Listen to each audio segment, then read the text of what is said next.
Next topic आहे reproductive health. याची PPT आणलेली आहे बघा. या PPTवर जे दिले ते सगळं पाहणं गरजेचं आहे. ठीक आहे. रिप्रोडक्टिव्ह हेल्थमध्ये डिस्कस करतो आपण. पहिला पॉईंट आहे व्हॉट इज रिप्रोडक्टिव्ह हेल्थ. मग रिप्रोडक्टिव्ह हेल्थची जी डेफिनेशन आहे ती डेफिनेशन जी दिलेली आहे ती डेफिनेशन काय म्हणते बघा. रिप्रोडक्टिव्ह हेल्थची डेफिनेशन दिली कोणी तर WHO ने. आणि WHO ने काय डेफिनेशन दिली. Reproductive health is a total well being in all aspects of reproduction. In all aspects of the reproduction. मग रिप्रोडक्शनमध्ये कोणते कोणते अस्पेक्ट्स दिलेले आहेत. Physical aspects, emotional aspect, behavioural aspect आणि social aspect. Physical, emotional, behavioural आणि social अस्पेक्ट्समधला जो वेल बिईंग आहे कोणता. Well being in reproductive aspect.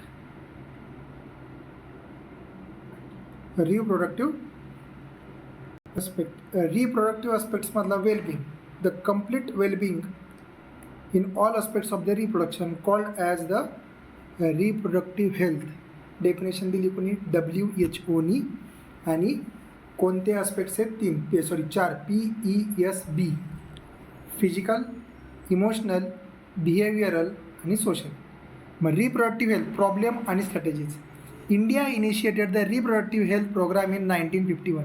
1951ला इंडियाने रिप्रोडक्टिव्ह हेल्थ प्रोग्राम आयोजित केला.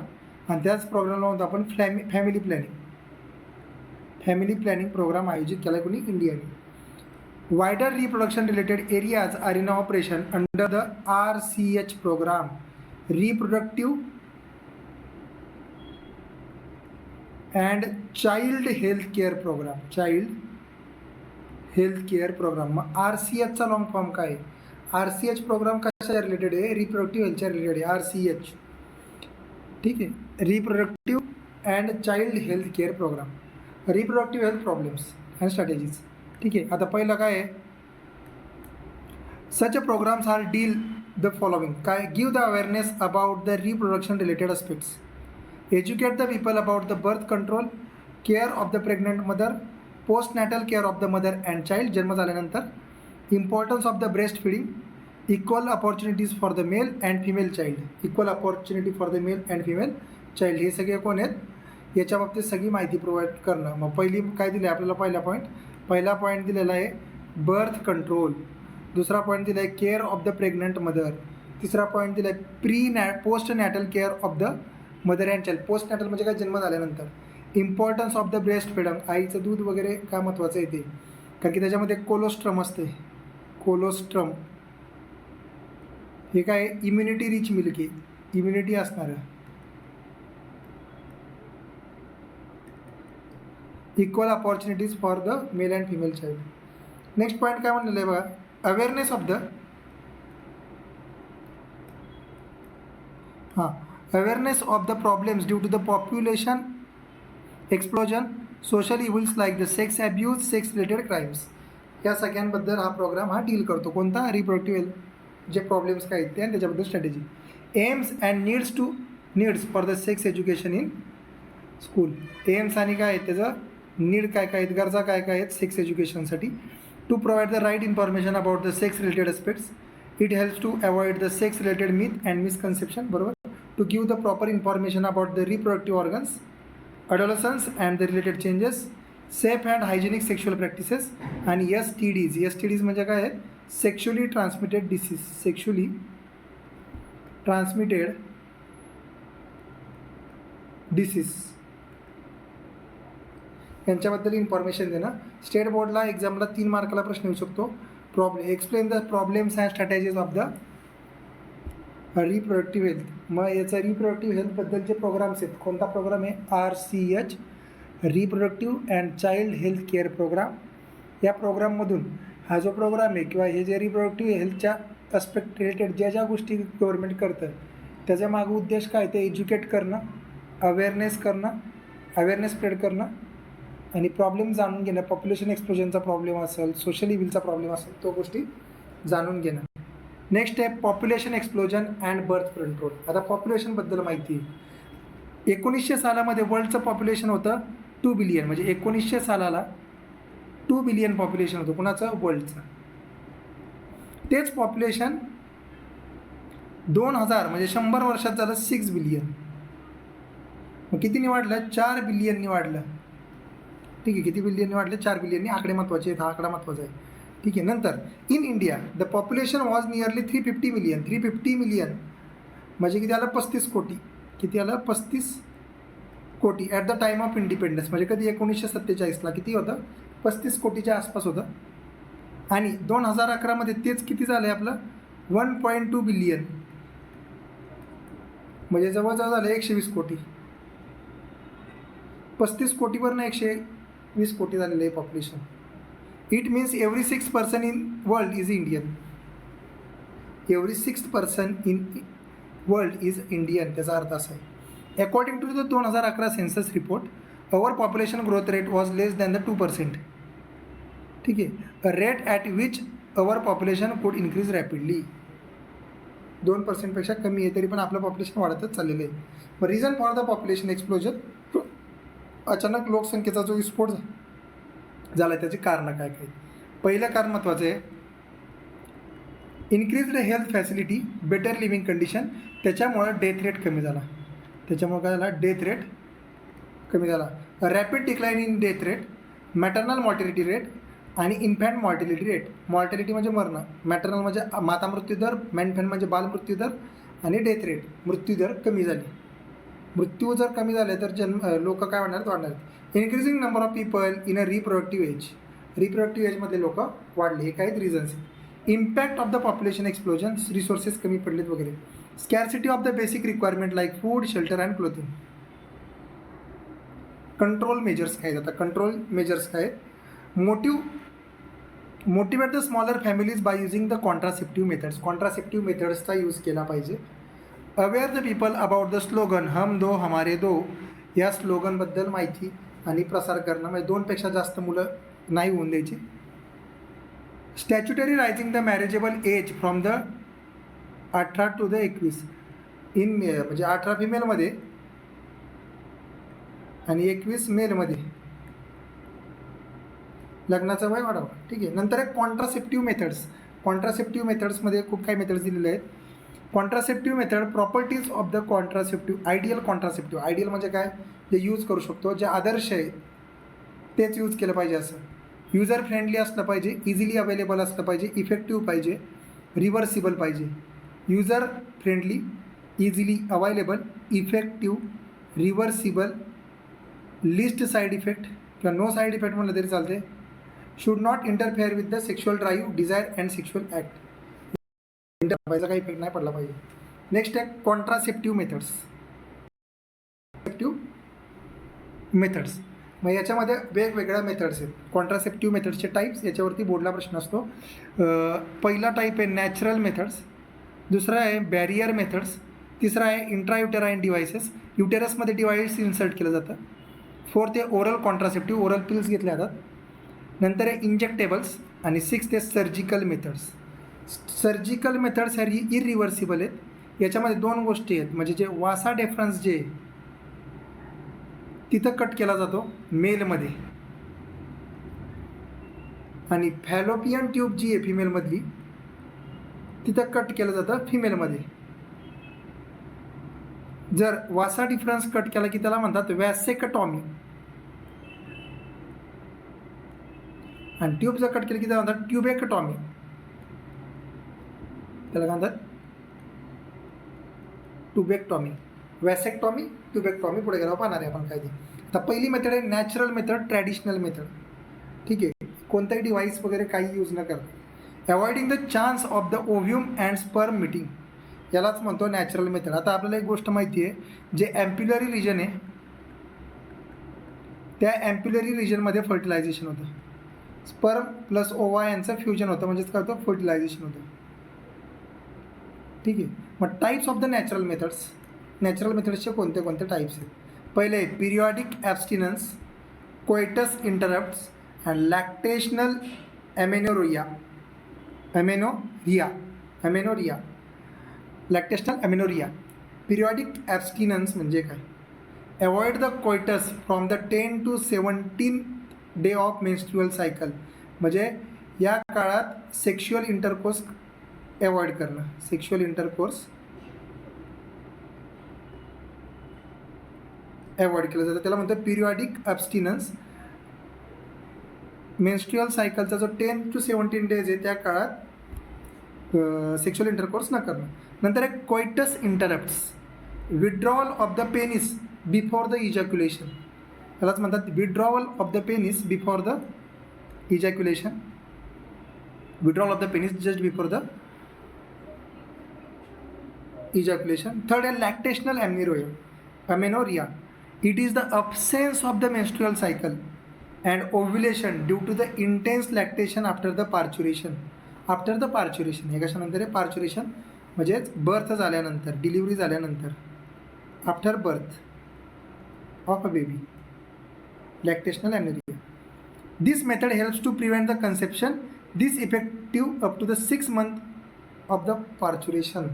6 महिन्या पार्च्युरेशनच्या काळातील 6 महिन्यापर्यंत हे टिकतं. It is not no side effect but chance of the failure are high. ठीक आहे. नेक्स्ट आहे बॅरियर मेथड्स. बॅरियर मेथड्समध्ये दे prevents the physical meeting of the sperm and ovum. Ovum आणि स्पर्मचं फिजिकल मीटिंग ते काय करतं? अवॉइड करायचं काम केलं जातं. याच्यामध्ये वेगवेगळे बॅरियर मेथड्स आहेत. फर्स्ट वन आहे कॉन्डम. याच्यामध्ये काय म्हणलेलं आहे? मेल आणि फिमेलसाठी पण असणार आहे. ठीक आहे. मेलमध्ये पेनिसला कवर करणारे, फिमेलमध्ये वजायना आणि सर्विक्सला ते कवर करणारे. ठीक आहे. आणि Nirodh is a popular condom for the males. They prevent the physical meeting of the sperm and ovum. Condoms, diaphragm, cervical caps आणि वॉल्स. हे 4 एक्झाम्पल आहेत याच्यामध्ये कॉन्ट्रासेप्टिव्ह मेथडमध्ये. Why condoms are very useful किंवा popular? It protect the user from the STDs आणि AIDS. It is a disposable. It can be self-inserted, thereby give a privacy to the user. नंतर next आहे diaphragm, cervical caps आणि vaults. हे फिमेलसाठी आहेत. Diaphragm, cervical caps आणि vaults. Diaphragm, cervical caps आणि vaults, they are made up of the rubber. They are inserted in to the female reproductive tract to cover the cervix during the coitus. सर्विक्सला cover करण्यासाठी आहे. कशाला cover करण्यासाठी आहे? सर्विक्सला cover करण्यासाठी. They block the entry of sperm in to the cervix. They R reusable.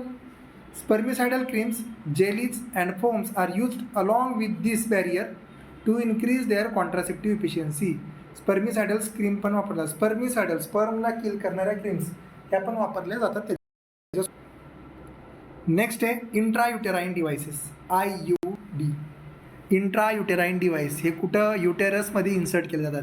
They are inserted by the doctors और nurses in the uterus through the vagina. युटेरसमध्ये जे इन्सर्ट केलं जातं त्याला म्हणतो intrauterine devices. They increases the phagocytosis of the sperm. ते स्पर्मचं phagocytosis काय करतात? वाढवतात. IUD are ideal method to delay the pregnancy और स्पेस चिल्ड्रन. IUD ही आहे आयडियल मेथड आहे. IUD ही कशी मेथड आहे? आयडियल मेथड आहे. IMP पॉईंट पेपरला विचारतील. नंतर आहे टाईप्स ऑफ द IUD. नीटला याच्यावरती प्रश्न असतो. IMP types of the IUD, non medicated IUD, copper releasing IUD आणि हार्मोन रिलीजिंग IUD. 3 टाईप आहेत. कोणते कोणते? नॉन मेडिकेटेड, कॉपर आणि हार्मोन, NCH. त्यातला पहिला पॉईंट आहे non medicated IUDs. They retard the sperm motility. They have the spermicidal effect. स्पर्मला kill करायचं काम करतात ते. लिपस लूप कोण आहे? Non medicated. लिपस लूप कोण आहे? नॉन मेडिकेटेड IUD आहे. नॉन मेडिकेटेड IUD कोण आहे? Lips loop. IMP स्टार करून लक्षात ठेवायचं. नेक्स्ट आहे copper releasing IUD. Copper ions suppress the motility and fertilizing capacity of the sperm. Which ion suppresses the motility of the sperm? The copper ion. Copper releasing IUD वापरले जातात. म्हणजे टाईप्स आहेत CUT, copper T, copper 7, multiload 375, multiload 375 असे हे insert केले जातात. हे 3 स्ट्रक्चर कॉन्ट्रासेप्टिव्ह. सेकंड झालं कॉपर रिलीजिंग IUD. नंतर आहे hormone releasing IUD. Hormone releasing IUD. They make the uterus unsuitable for the implantation and cervix hostile to the sperm. मग इथं काय हार्मोन रिलीजिंग, मग इथं दोन आहेत, प्रोजेस्टासर्ट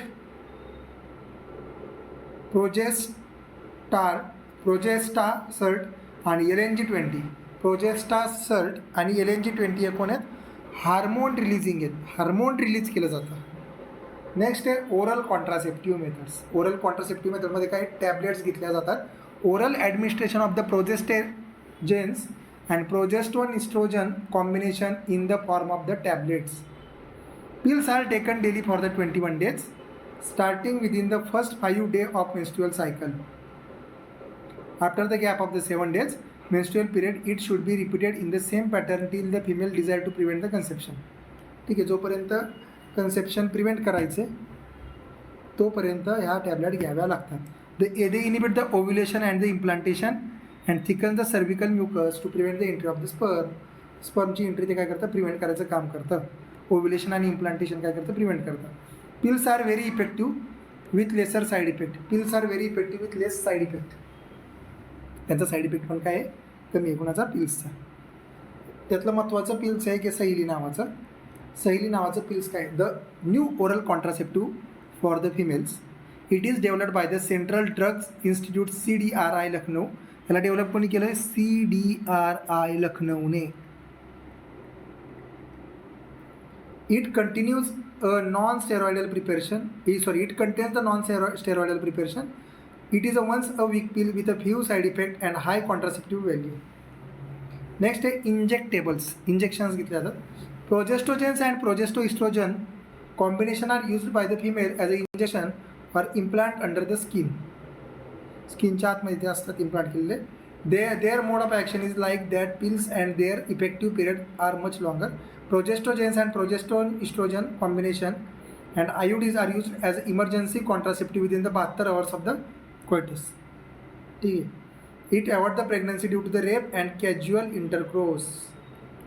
कोणते आहेत हे IUD, म्हणजे हे कोण आहेत, इंजेक्टेबल्स आणि IUD कधी वापरतात, रेप केसमध्ये आणि कॅज्युअल इंटरकोर्स म्हणजे 72 आवर्सपेक्षा कमी काळात जर करायचं असेल तर. नंतर सर्जिकल मेथड्स, दोन प्रकारच्या surgical methods. It helps to block the gametes transport, thereby prevents the conception. It is effective but reversibility is poor. Irreversible method indirectly सांगायचं. वॅसेक्टॉमीमध्ये वास डेफरन्स कट केला जातो. Vasa deferens is cutted. ट्युबेक्टॉमीमध्ये Fallopian tube cutted केली जाते. Fallopian tube काय केली जाते, cut. Vasectomy, the sterilization procedure in a male. In the small part of the vas deferens is removed and tied up. Remove करणं आणि tie करणं, remove करणं, टाय करणं. हे काय, रिमूव्ह केलं, कट केलं आणि टाय केलं, बांधून टाकले. रिमूव्ह केलं, कट केलं आणि टाय केलं. आणि त्या इन्सिजन कुठे केलं जातं, स्क्रोटममध्ये केलं जातं. नंतर आहे tubectomy. Sterilisation process in a female. In the small part of the fallopian tube removed and tied up through the small incision in the abdomen through the vagina. ॲबडॉमेनमध्ये केलं जातं इन्सिजन. कुठे केलं जातं, ॲबडॉमेनमध्ये. नंतर side effect of the contraceptive methods सगळे लक्षात ठेवायचे.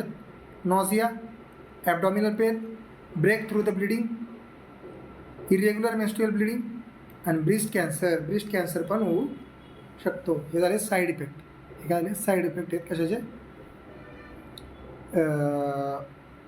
कॉन्ट्रासेप्टिव्ह मेथडचे. मग आत्तापर्यंत जे बघितलं, रिप्रोडक्टिव्ह हेल्थची डेफिनेशन काय ते बघितलं. 1951 प्रोग्राम सुरू केला ते पाहिलं. नंतर त्या प्रॉब्लेम्स आणि स्ट्रॅटेजी काय आहेत, अवेअरनेस करणं, एज्युकेट करणं. आणि एज्युकेट करणं कशाबद्दल करायचं आहे, बर्थ कंट्रोल आहे, care of the pregnant mother आहे, post natal and of the mother and child, importance of the breast feeding, equal opportunity for the male and female child, या सगळ्या गोष्टी. नंतर प्रॉब्लेम्स, पॉप्युलेशन एक्सप्लोजन आणि birth control. काय म्हणले, 1900 सालामध्ये 2 billion होती, 2000 सालामध्ये ती 6 बिलियन झाली, म्हणजे 4 बिलियननी वाढली. आणि भारताची लोकसंख्या 35 कोटीवरून 120 कोटी गेलेली आहे. ठीक आहे. पॉप्युलेशन ग्रोथचा रेट हा 2पेक्षा कमी जरी असला तरी संख्या वाढत चाललेली आहे. नंतर रिझन्स काय काय ते पण पाहिले. नंतर कॉन्ट्रासेप्टिव्ह मेथडमध्ये वेगवेगळे टाईप्स आहेत. पण कॉन्ट्रासेप्टिव्ह मेथडच्या प्रॉपर्टीज काय पाहिजेत, युजर फ्रेंडली पाहिजे, इझिली अवेलेबल पाहिजे, इफेक्टिव्ह पाहिजे, रिव्हर्सिबल पाहिजे, नो साईड इफेक्ट पाहिजे. मेथड्स काय आहेत, natural method, barrier method, intrauterine devices, IUDs 3 types आहेत. ओरल कॉन्ट्रासेप्टिव्ह गोळ्या घ्यायच्या, सैली आहे. नंतर इंजेक्टेबल्स आहेत, इंजेक्शन्स घेतले जातात. आणि सर्जिकल मेथड ट्युबेक्टॉमी आणि वॅसेक्टॉमी. आणि side effect of the anti natural contraceptives काय आहेत? अँटी नॅचरल म्हणजे नॅचरल सोडून इतर कोणतं घेतलं की काय साईड इफेक्ट होऊ शकतो? Nausea, abdominal pain, break through the bleeding, irregular menstrual bleeding, breast cancer.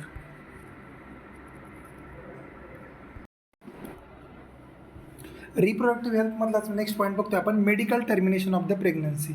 Medical termination of the pregnancy. कधी कधी काय होतं, रेप केसमध्ये चुकून जर बाळ राहिलं तर त्यावेळेस लिगली ते बाळ मिसकॅरेज करण्याचा अधिकार गव्हर्नमेंटने दिलेला आहे. आणि त्यासाठी जे केलेलं आहे मेडिकल टर्मिनेशन, टर्मिनेट करणं म्हणजे काय करणं?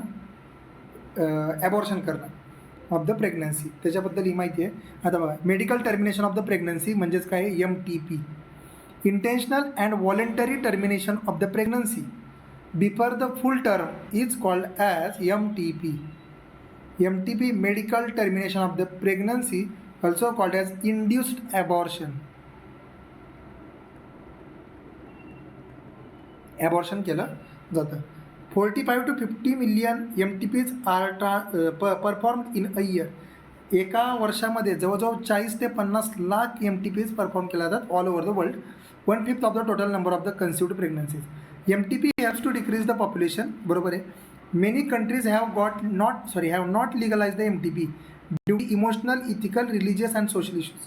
काही कंट्रीजमध्ये ते इथिकल नाही आहे. नंतर काय म्हटलं, government of India legalise the MTP in 1971. 1971मध्ये गव्हर्नमेंट ऑफ इंडियाने MTP ॲक्ट आणलेला आहे. Some strict condition to check the illegal female foeticides, म्हणजे स्त्री भ्रूण हत्या म्हणतो ते बघा, स्त्री भ्रूण हत्या ते काय म्हणतात प्रिव्हेंट करण्यासाठी लिगलाइज केलेलं आहे आणि त्यासाठी कालावधी पण दिलेला आहे. ठीक आहे. नंतर आहे importance of the MTP to avoid the unwanted pregnancies due to the casual intercourse or failure of the contraceptive used during the coitus or rapes. It is essential in a case where the continuation of the pregnancy could be harmful to the mother or to the fetus.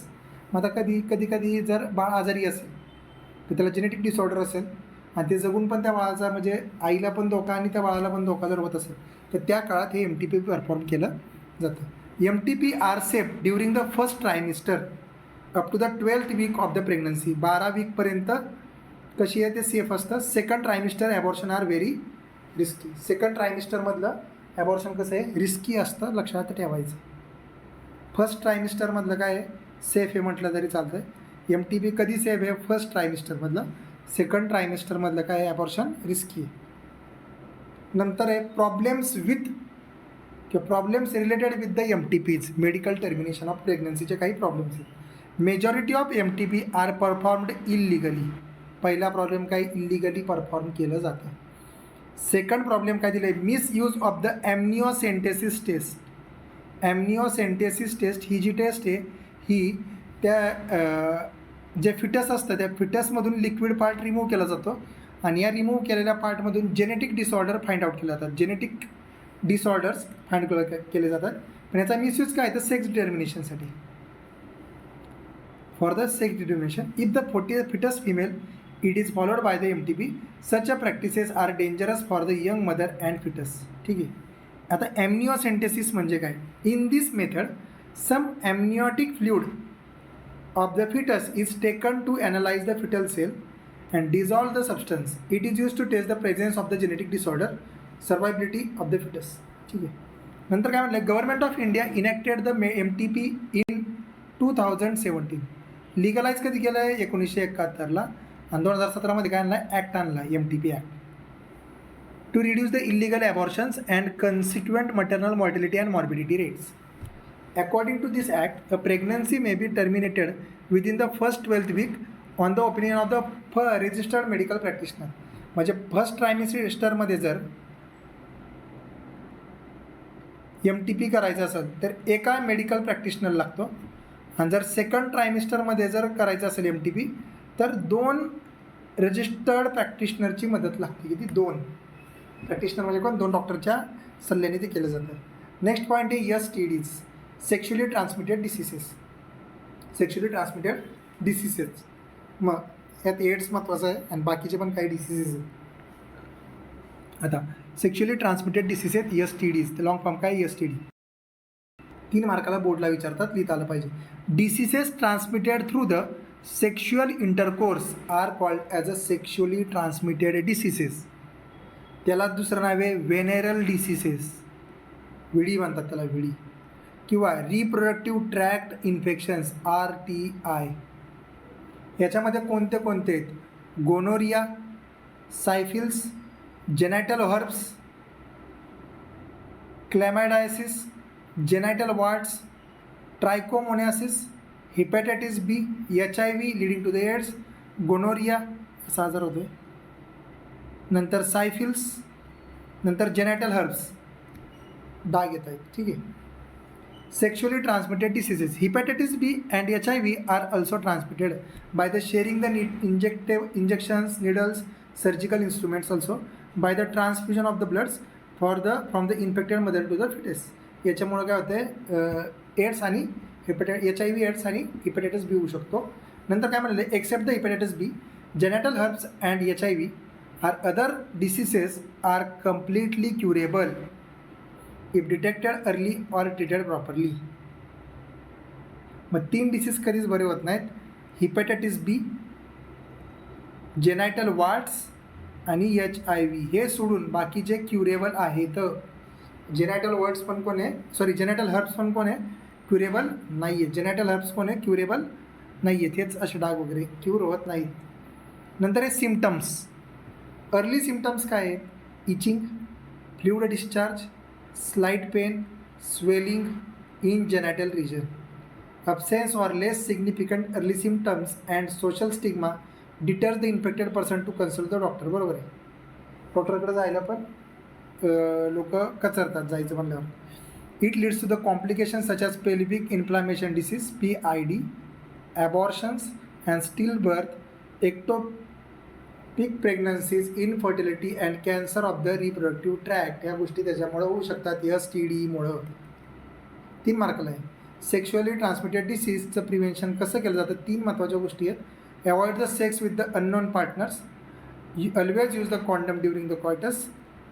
In case of the doubt, go to the qualified doctor for the early detection and get complete treatment. All person vulnerable to the STDs. These are the high amount of the person in the age group of the 15 ते 24. 15 ते 24 मधल्या ग्रुपमधल्या लोकांना जास्त chances आहेत. Next point आहे infertility. As we know that, समजा ही ओव्हरी आहे, इथे एम्प्युलरी रिजन आहे, इथं स्पर्म आणि ओवाचं मीटिंग होतं, त्याला म्हणतो एम्प्युलरी रिजन. एम्प्युलीमध्ये काय होणार आहे, स्पर्म आणि ओवा यांचं फ्युजन होऊन जायगोट तयार होणार आणि त्या जायगोटपासून पुढे जाऊन एम्ब्रियो आणि पुढे जाऊन फिटस. आता ही फिटस झालं की ते इम्प्लांट होणार आणि इम्प्लांट झालं की त्याची ग्रोथ होणार, डेव्हलपमेंट होत जाणार, एम्ब्रियोने डेव्हलपमेंट होणार. पण इनफर्टिलिटी म्हणजे काय? हे स्पर्म आणि जे दुसरं आहे ओवा यांचं फ्युजनच होत नसेल किंवा स्पर्म कॅपॅबिलिटी नसेल किंवा स्पर्म तिथपर्यंत पोहोचत नसेल तर यांचं फर्टिलायझेशन होणार नाही. मग it is inability to conceive or produce a children even after the 2 years of the unprotected sexual cohabitation. म्हणजे 2 वर्ष लग्नानंतर 2 वर्ष जर मूल नाही झालं की त्यालाच म्हणतो infertility. The reason for this may be the physical, congenital diseases, drugs, immunological or even psychological ही कारणं असू शकतात. सायकोलॉजिकल कारणं असू शकतात, इमोशनल कारणं असू शकतात, कोंजेनायटल डिसीजेस असू शकतात, ड्रग्ज किंवा इतर कोणतीही कारणं असू शकतात. This disorder can be treated in infertility clinics using the assisted reproductive technology. ART बद्दल इन्फॉर्मेशन पाहिजे. Assisted reproductive technologies. The technologies used to correct the infertility problems called as the ART. Infertility प्रॉब्लेम्सला overcome करण्यासाठी ज्या technology आहे त्यालाच म्हणतो assisted reproductive technologies. मग assisted reproductive टेक्नॉलॉजीजमध्ये काय काय? ठीक आहे. मग याच्यामध्ये याच्यामध्ये किती आहेत? 5 गोष्टी आहेत. एक गिफ्ट, गॅमेट इंट्राफॅलोपियन ट्रान्सफर. दुसरं आहे ICSI, intracytoplasmic sperm injection. Sperm direct inject केलं जातात ओवामध्ये. नंतर आहे थर्ड आर्टिफिशियल इन्सेमिनेशन, ह्याच्यात टेस्ट ट्यूब बेबी म्हटलं जातं. किंवा नंतर आहे सरोगसी आणि नंतर आहे IVF इन विट्रो फर्टिलायझेशन, हे लॅबोरेटरीमध्ये केलं जातं. त्यातला पहिला पॉईंट बघतोय आपण in vitro fertilisation. In vitro fertilisation ART मधलं पहिलं टेक्निक. सगळे टेक्निकबद्दल माहिती लिहिता आली पाहिजे. ART इन विट्रो फर्टिलायझेशनमधलं पहिलं पॉईंट बघतोय आपण in vitro fertilisation IVF test tube baby programme. In this method ova from the wife and sperm from the husband are collected and induced to form the zygote under the simulated condition in the laboratory. हे सगळं fertilisation कुठं occur होणार आहे? लॅबमध्ये. इथं काय म्हणू शकतो आपण? Fertilisation occurs in a laboratory and this is followed by the embryo transfer. मग आता हे फर्टिलायझेशन झालं, मग हा एम्ब्रिओ काय केलं होतं? ट्रान्सफर केलं होतं. मग हा एम्ब्रिओ ट्रान्सफर करण्याचा जायगोट इंट्राफॅलोपियन ट्रान्सफर झिप्ट का IUT इंट्रायुटेराईन ट्रान्सपोर्ट.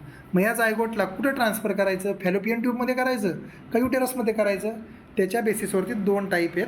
एम्ब्रिओचा ट्रान्सफर कुठं करतो आहे ते? जायगोट इंट्राफॅलोपियन ट्रान्सफर म्हणजे काय? Transfer of zygote into fallopian tube. Fallopian ट्यूबमध्ये त्याला ट्रान्सफर करणं ज्यावेळेस 8 ब्लास्टोमरची स्टेज असते त्यावेळेस. Intrauterine transfer more than 8 blastomere असतील त्यावेळेस युटेरसमध्ये करणं. एम्ब्रिओ ट्रान्सफर युटेरसमध्ये करू शकतो किंवा फॅलोपियन ट्यूबमध्ये करू शकतो. Embryo form by the in vivo fertilisation in the body is also used for such transfer assist those female who cannot the conceive. Picture आहे कुठला तरी सलमान खानचा, प्रीती जिंटाचा आणि राणी मुखर्जीचा. त्यात टेक्नॉलॉजी बघा, गावात नसतो राणी मुखर्जीला, त्यामुळं सलमान खान प्रीती जिंटाबरोबर लग्न करतो. ते पाहून घ्यायचं. नंतर आहे गॅमेट इंट्राफॅलोपियन ट्रान्सफर, त्यालाच म्हणतो GIFT. Transfer of ovum from donor म्हणजे डोनरमधला ओव्ह्यूम घेतला into the fallopian tube of the another female. डोनरमधला ओव्ह्यूम घ्यायचा आणि फॅलोपियन ट्यूबमध्ये टाकायचा दुसऱ्या फिमेलच्या, सेकंड फिमेलच्या. But can provide the suitable environment for the fertilisation and development. मग गॅमेट कधी? जी फिमेल जी डोनरवाली आहे तिचा जर युटेरस वेल डेव्हलप नसेल किंवा युटेरस इम्प्लांटेशन प्रोव्हाइड करत नसेल, तर त्यावेळेस गिफ्ट केलं जातं. तर तिच्यामधला ती ओवा गिफ्ट करते दुसऱ्या फिमेलला. तिथं सगळं फर्टिलायझेशन वगैरे होतं, तिथं सगळं त्याचं इम्प्लांटेशन डेव्हलपमेंट वगैरे होती त्या बाळाची. नेक्स्ट आहे ओव्ह्यूम ट्रान्सफर होत्या. इंट्रासायटोप्लाझ्मिक स्पर्म इंजेक्शन. स्पर्मचं इंजेक्शन दिलं जातं ओवामध्ये. सोप्या भाषेत, injection of the sperm into the ओवा. The laboratory procedure in which single sperm is injected directly into the egg. Single sperm directly injected into the egg. हे झालं ICSI intracytoplasmic sperm injection. Intracytoplasmic sperm injection. नंतर आहे artificial insemination. Artificial insemination म्हणजे काय? Artificial insemination याच्यामध्ये काय जातं? इथं काय आहे? डायरेक्ट स्पर्मचं इंजेक्शन दिलं जातं. या कंडिशनमध्ये काय झालं? स्पर्मचं इंजेक्शन डायरेक्ट सर्विक्समधून दिलं जातं. द सीमन collected from the husband or a donor is artificially introduced into the vagina or uterus of the female. The artificial insemination into the uterus is known as intrauterine insemination, IUI. याच्यामध्ये injection युटेरसमधून टाकलं जातं. ICSI मध्ये sperm ओव्हामध्ये टाकले जातात directly. Specific आहे, single sperm injected into the ova. This technique is useful for the male partner having the inability to inseminate or low sperm counts. Low sperm count असणाऱ्यांमध्ये ही महत्त्वाची टेक्नॉलॉजी आहे. Next आहे surrogacy. A woman bears a child for a couple unable to produce a children because the wife is infertilise or unable to carry. Wife infertile असल्यावरती surrogacy केलं जातं.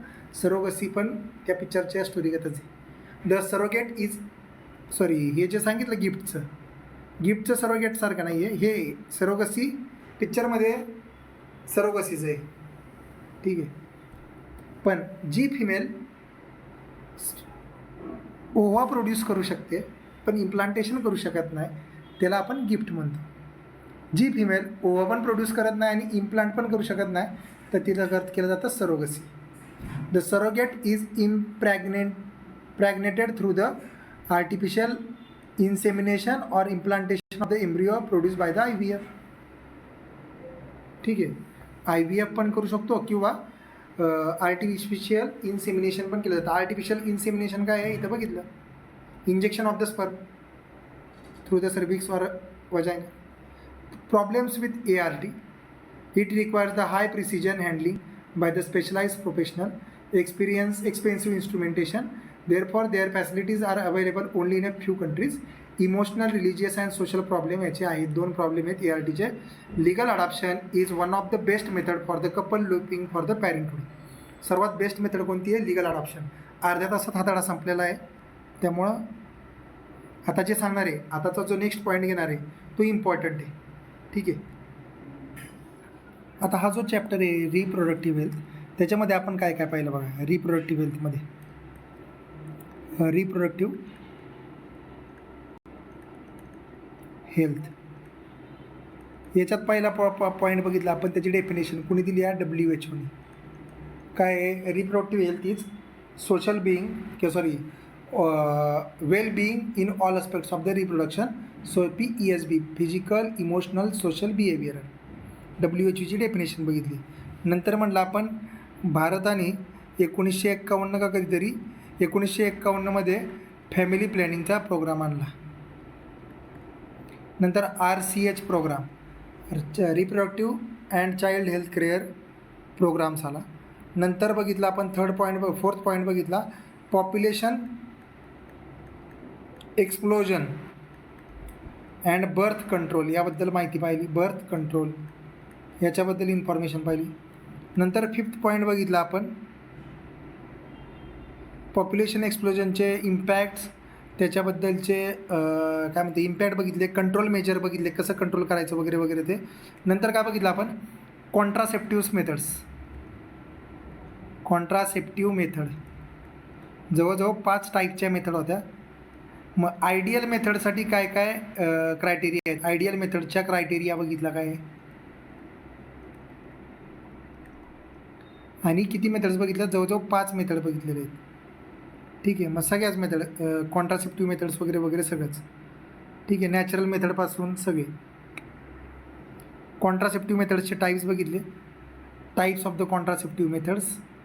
कोणते types बघितले? Generally natural methods, barrier methods. नंतर barrier बघितलं, बॅरियरमध्ये बी 3-4 type होते. कोणतं होतं? कॉन्डम्स, डायफ्रॅगम, सर्व्हिकल कॅप्स, वॉल्ट्स, ठीक आहे. नंतर बघितलं आपण IUDs, इंट्रायुटेराईन डिव्हायसेस. NM म्हणजे काय? Natural methods, barrier, IUD, intrauterine devices. याच्यामध्ये बी डिफरंट टाईप्स होते. नंतर बघितलं ओरल कॉन्ट्रासेप्टिव्ह. आणि नंतर बघितलं आपण इंजेक्टेबल्स, इंजेक्शन्स आहेत. 1, 2, 3, 4, 5 हे 5 पॉईंट जरी लिहिले तरी बस झालं. आणि नंतर लास्ट आहे सर्जिकल मेथड्स, ट्युबेक्टॉमी आणि वॅसेक्टॉमी.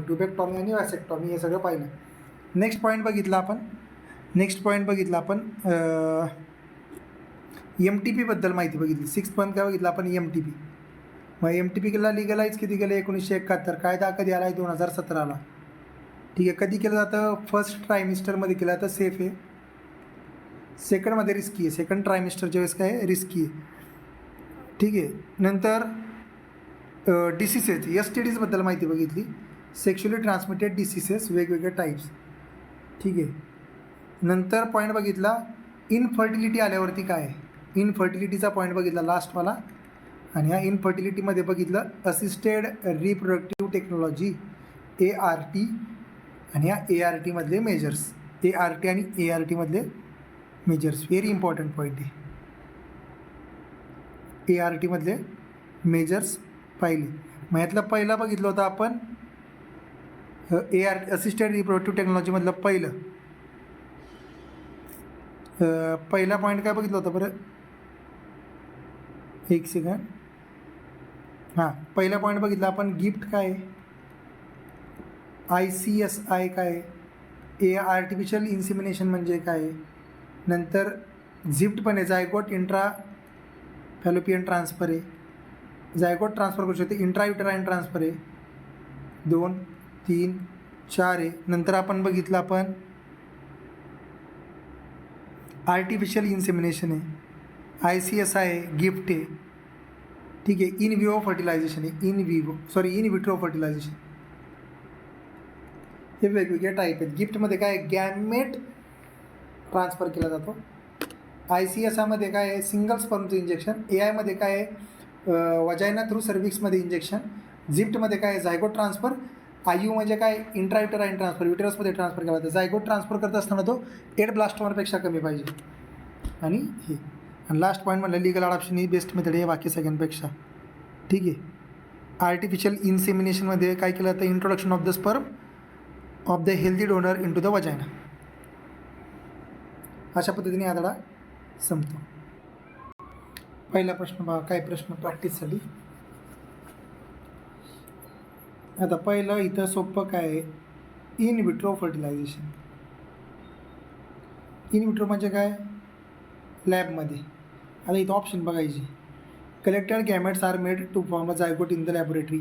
म्हणजेच हे वाटते, लॅब शब्द दिसतं म्हणून टाकलं मी. म्हणजे अचं 4 आहे का कुठं, इथं आहे आणि इथं आहे.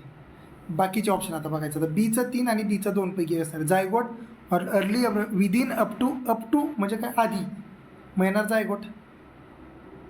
आणि 8च्या पुढं असाल तर इंट्रायुटेराईन येणार आहे. म्हणजे Bचं 3 कुठे उत्तर, Bचं 3 कुठे, Bचं 3 इथं. मग A इज द आन्सर. बाकीचं पुढचं बघायची गरज नाही आहे. सेकंड क्वेश्चन बघा आता, नॅचरल मेथड, बॅरियर मेथड आणि सर्जिकल मेथड. एक फिक्स माहिती आहे, सर्जिकल मेथडमध्ये 2 आहेत, ट्युबेक्टॉमी आणि वॅसेक्टॉमी. ऑप्शन वॅसेक्टॉमी दिसतो इथं. म्हणजे Bचं 3 कुठे दिलं, Bचं 3 कुठे दिलं, 2च ठिकाणी, B आणि Dच्या इथं. आणि या दोघांचं Aचं आन्सर तर फिक्स आलं, हा सोडून देऊ पॉईंट. आता बघायचं नॅचरल मेथडमध्ये अजून कोण आहे. नॅचरल मेथडमध्ये अजून 2 आहेत, कोयटस इंटरप्ट्स आणि लॅक्टेशनल ॲम्नेरिया. मग C आणि Eचं 1 कुठे बघायचं, C आणि Eचं 1. इथं 1 आहे, इथं 2 आहे, 3 आहे, इथं 1 आणि इथं 1 आहे. D is the answer. हा प्रश्न पण IMP आहे. नेक्स्ट क्वेश्चन आहे, choose the correct match statement from the following. Correct statement कोणते त्याच्या आधी ऑप्शन्स थ्रू जायचं म्हणलं तर इथं सगळा ऑप्शन मला दिसतोय, ठीक आहे. Intrauterine transfer, embryo is transferred in to the uterus after in vitro fertilisation, बरोबर आहे. GIFT, gametes are collected and injected in the fallopian tube, बरोबर आहे. आर्टिफिशियल इन्सिमिनेशन, इंजेक्शन दिलं जाते, टेकिंग सीमन फ्रॉम द डोनर, आणि बरोबर आहे. थर्ड पण झिफ्ट, जायगोट ट्रान्सफर आहे. Zygote is inserted in to the fallopian tube, बरोबर आहे. ICSI सिंगल स्पर्म, बरोबर आहे. सगळे स्टेटमेंट करेक्ट आहेत, 5च्या 5 करेक्ट आहे. IMP प्रश्न. नेक्स्ट आहे, चूज द WHO स्टेटमेंट. WHOनी काय सांगितलं आहे. PESB शब्द आहे का, PEBS आहे, सॉरी ESB म्हणा किंवा BES, संपलं. उत्तर आहे B तर करेक्ट आहे. येस, सेकंड करेक्ट, दोन्ही are correct, 2 are correct, both are correct. These are all about this chapter, reproductive health.